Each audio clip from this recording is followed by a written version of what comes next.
I am also going to begin with the fifth training offered by Thich Nhat Hanh in response to the fifth precept.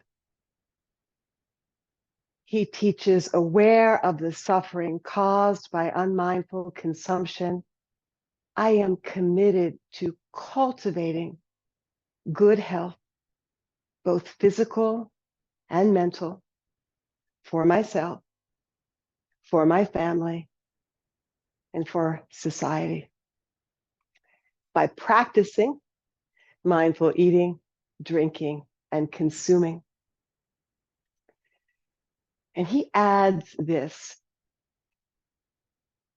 not letting regrets and sorrows drag me back into the past,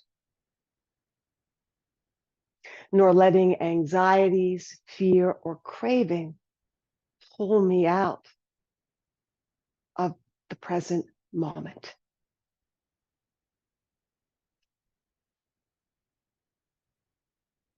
So, speaking of getting pulled out of the present moment,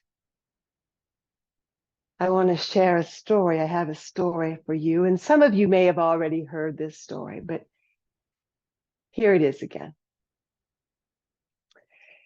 There were two goldfish swimming in the ocean.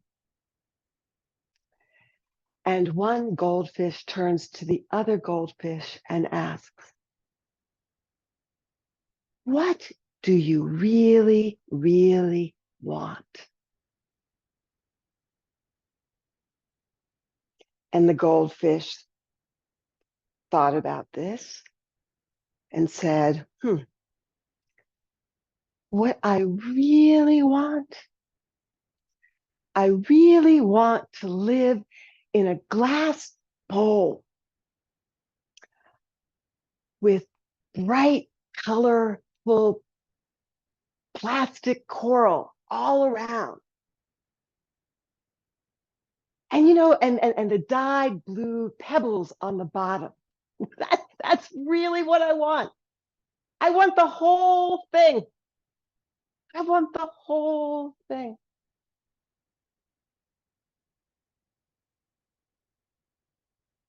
I think this really points to how often we think we know what will make us happy. And we really don't know.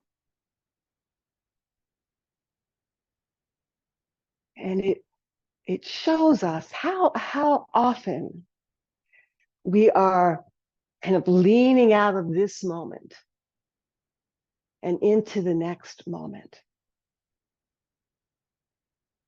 hoping that the next moment may have something a little shinier, maybe a little greener, a little more interesting, maybe a little more insightful than this moment. Something that this moment doesn't have.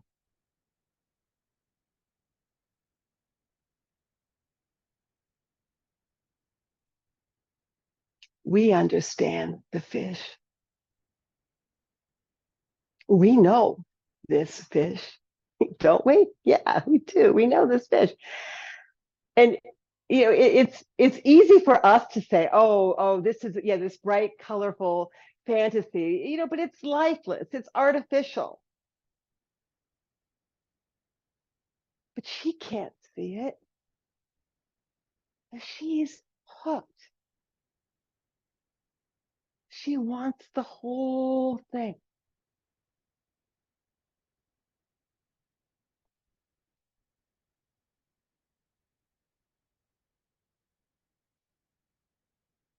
The fantasy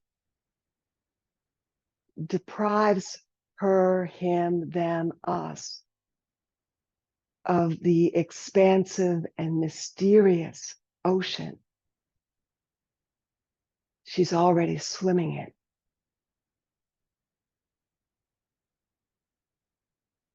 Maybe the fish doesn't know this. What about us?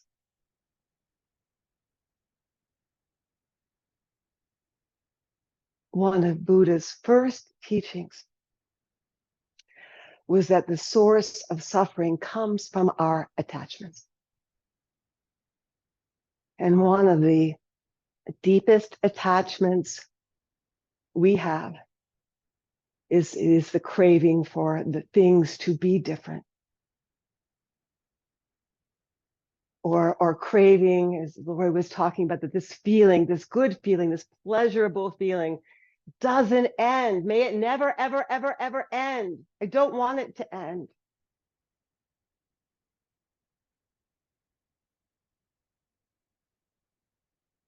Craving pulls us out of the present moment. I want to be in that bowl, not here. I want something in the next moment that I don't have in this moment.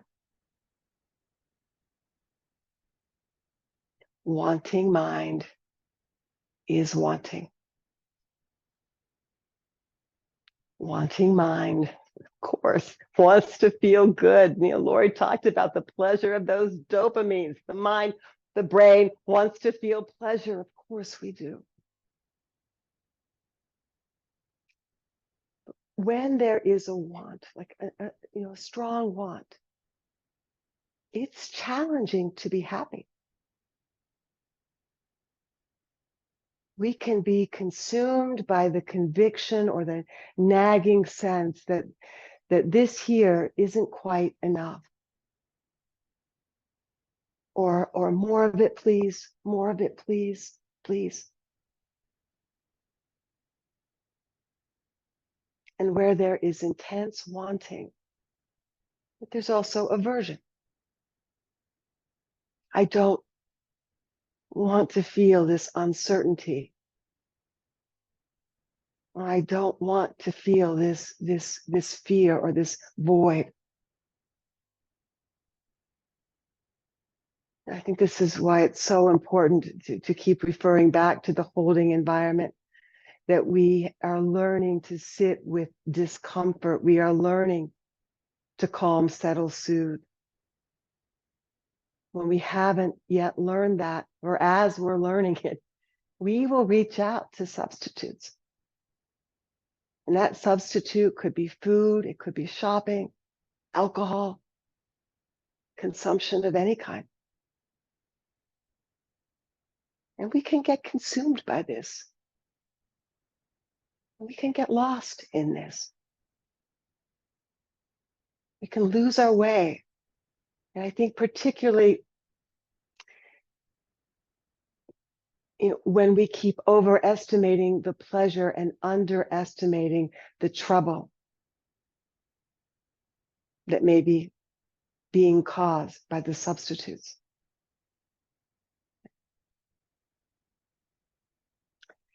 I had the experience this week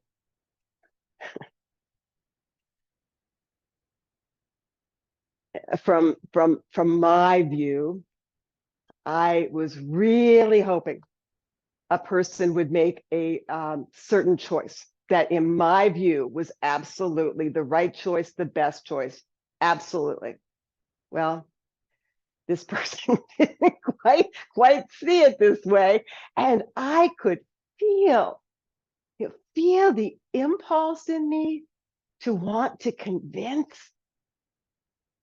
to maybe just nag a little bit. It was painful to sit with my wanting. And I said to my husband, I said, this just feels bad.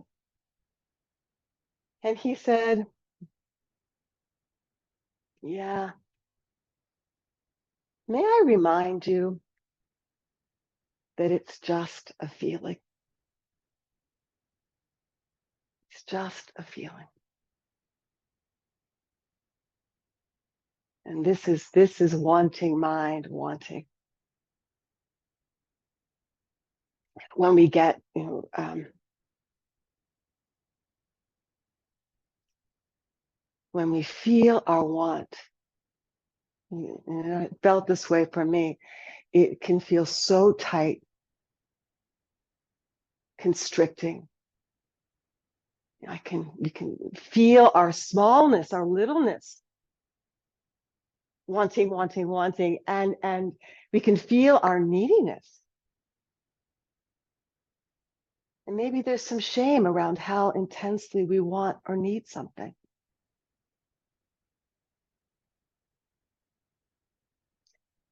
We can be consumed by want, and we can consume out of want.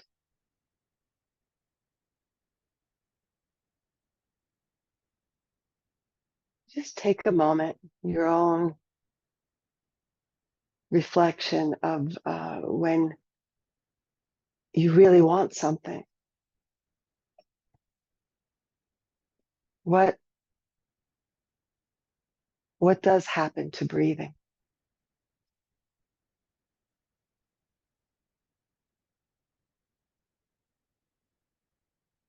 What happens to the posture?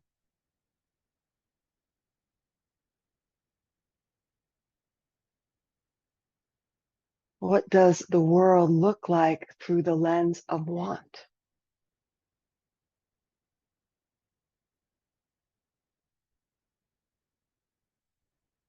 We need to get familiar with the wanting mind.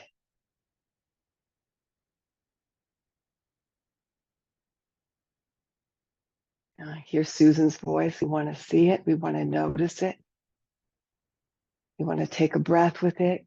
See if we can tether the live wire of want to the breath, and the breath to the body, and the body to the ground.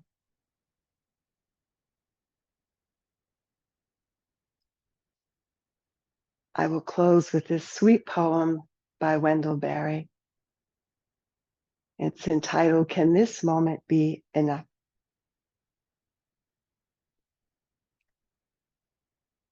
No, it's entitled, What We Need Is Here. Geese appear high over us, pass, and the sky closes.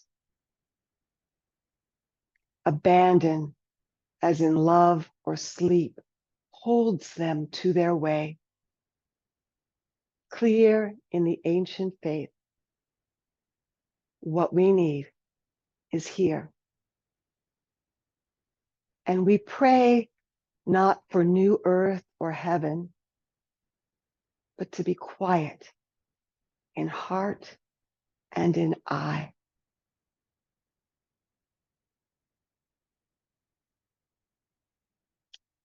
Thank you for listening.